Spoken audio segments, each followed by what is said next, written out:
আপনি একজন পুরুষ হিসেবে নিজেকে কিভাবে দুশ্চিন্তা মুক্ত বা টেনশন মুক্ত রাখতে পারবেন সে বিষয়টাই বলছি।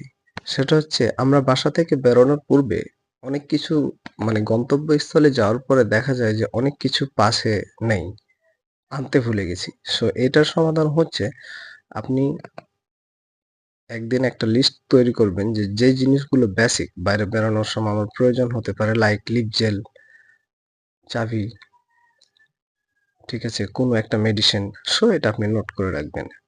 দ্বিতীয়ত হচ্ছে আপনার শারীরিক বা পোশাকের কোনো ফ্যাশনে নারীকে হাত দিতে দিবেন না।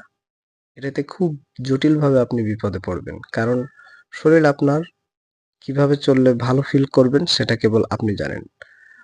তৃতীয়ত হচ্ছে নারীকে প্রয়োজনীয় জিনিসপত্র কেনার চেয়ে অপ্রয়োজনীয় জিনিস কিনতে বাধা দেওয়া। ঠিক আছে? আপনি জানেন যে কোন জিনিসটা আপনারা উভয়ের বেশি প্রয়োজন। সো সেই জিনিসটা কেনা আর অপ্রয়োজনীয় জিনিসটা থেকে দূরে রাখা বা পরে কেনা। সো এই জিনিসগুলো আপনাকে দেখবেন অনেকাংশে টেনশন থেকে মুক্ত রেখেছে। ধন্যবাদ। আমাকে জানতে হলে সাবস্ক্রাইব করে নিন। Thank you.